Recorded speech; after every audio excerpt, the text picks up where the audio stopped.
हमारी सृष्टि में कुल 4 अलग अलग युग होते हैं, जिन्हें हम सत्ययुग, त्रेतायुग, द्वापर युग और कलयुग के नाम से जानते हैं।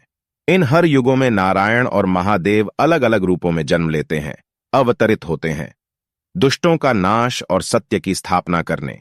पौराणिक काल से मनुष्य, असुर और देवता आदि, ब्रह्मा, विष्णु और महेश इन त्रिदेवों को अलग अलग मानते हैं, और कोई महादेव की भक्ति करते हैं तो अन्य कोई नारायण का तिरस्कार। जैसे त्रेता युग में रावण, द्वापर युग में दुर्योधन, शिशुपाल और कलयुग में कली राक्षस। किंतु वास्तव में तीनों देव तो एक ही है। परब्रह्म तो एक ही है, जिसका उदाहरण स्वयं महादेव ने एक दिव्य पत्तों के द्वारा संसार को दिया था। और कैसे दिया था, चलिए इस वीडियो के जरिए जानते हैं इस अनोखी कथा को। Hello friend, MPR story time में आपका स्वागत है। अगर चैनल पर नए हो तो वीडियो को लाइक और चैनल को सब्सक्राइब जरूर करें। महादेव हो या नारायण या ब्रह्मदेव, तीनों एक ही है, और जो नारायण का अपमान करते हैं वो स्वयं महादेव का अपमान करते हैं।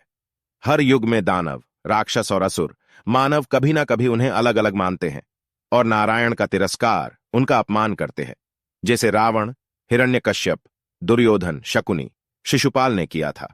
हम सभी ने यह सुना है कि महादेव सदैव ध्यान मग्न में रहते हैं और नारायण निद्रा अवस्था में रहते हैं। ऐसा पौराणिक कथा में भी बताया गया है। और क्या आप जानते हैं कि महादेव और नारायण किसका ध्यान करते हैं? तप में महादेव नारायण का ध्यान करते हैं और नारायण महादेव का ध्यान करते हैं। प्रभु महादेव के हृदय में नारायण और नारायण के हृदय में प्रभु महादेव रहते हैं। एक कथा के अनुसार एक बार माता लक्ष्मी प्रभु नारायण की सेवा करते हुए उनके मन में एक प्रश्न उठा कि जो समस्त संसार का पालन करते हैं, उनके हृदय में कौन रहते हैं, माता लक्ष्मी या कोई और? ये जानने की उत्सुकता होने लगी। और एक दिन माता लक्ष्मी नारायण के हृदय में झांक लेते हैं और देखते हैं कि उनके हृदय में केवल प्रभु महादेव ही है। माता लक्ष्मी की कोई स्थान नहीं है। ये देखकर देवी लक्ष्मी को बहुत पीड़ा हुआ, उनको कष्ट होने लगा। नारायण की अर्धांगिनी होते हुए भी उनके हृदय में देवी लक्ष्मी की कोई स्थान नहीं। इसका कारण जानने के लिए देवी लक्ष्मी नारायण से पूछती है। तब नारायण कहते हैं, शिवस्य हृदयम विष्णु, विष्णु हृदय शिवम, अर्थात विष्णु के हृदय में शिव और शिव के हृदय में विष्णु ही युगों से विराज करते हैं। ये बात सुनकर माता लक्ष्मी भगवान विष्णु के हृदय में स्थान पाने की अधिकार मांगने लगी, उनकी अर्धांगिनी होने के नाते। जिससे नारायण कहते हैं, यह अधिकार तो केवल प्रभु महादेव ही दे सकते हैं, क्योंकि जिस हृदय में प्रभु महादेव रहते हैं वो हृदय उनका नहीं, महादेव का है। अगर उसमें आपका स्थान चाहिए, वो तो केवल प्रभु महादेव ही दे सकते हैं, देवी मैं नहीं। आप महादेव की तपस्या कीजिए।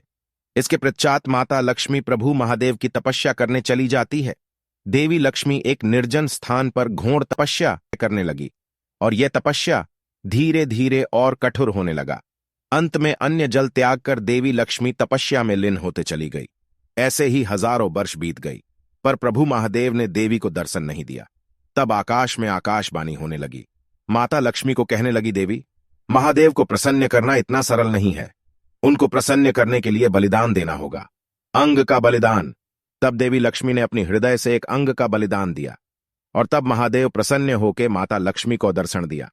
देवी लक्ष्मी को मन चाहा वरदान मांगने को कहा। तब उन्होंने नारायण के हृदय में स्थान पाने का वरदान मांगा। महादेव ने देवी की इच्छा का पूरा करते हुए कहा, आज से नारायण के हृदय में मुझसे भी पहले आपका स्थान होगा, आपका अधिकार होगा। इसके पश्चात माता लक्ष्मी को विष्णु पक्षी विभूषणी के नाम से भी जाना जाता है। इसके बाद माता लक्ष्मी ने अपने हृदय के एक अंश का जो बलिदान दिया था, उनका बलिदान व्यर्थ ना जाए और संसार को कलयुग तक उस त्याग का फल स्वरूप महादेव को प्रसन्न करने का एक सरल मार्ग प्रदान किया। हृदय के उस अंश से महादेव ने एक पेड़ को उत्पन्न किया और कहा, देवी, आपने अपने हृदय के अंश का जो बलिदान दिया है वह व्यर्थ नहीं जाएगा। आपके हृदय के अंश से जो पेड़ उत्पन्न हुआ है उसको वेद वृक्ष के नाम से जाना जाएगा और इस वृक्ष के 3 पत्तों में एक ऐसा जुड़ाव होगा जिससे संसार को त्रिदेवों के एक होने का संदेश प्राप्त होगा।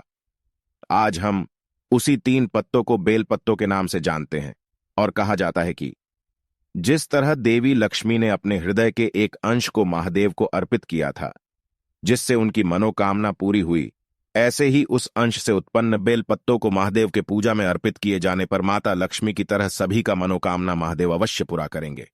और बेल पत्तों के बिना महादेव का पूजा कभी पूर्ण नहीं होता है।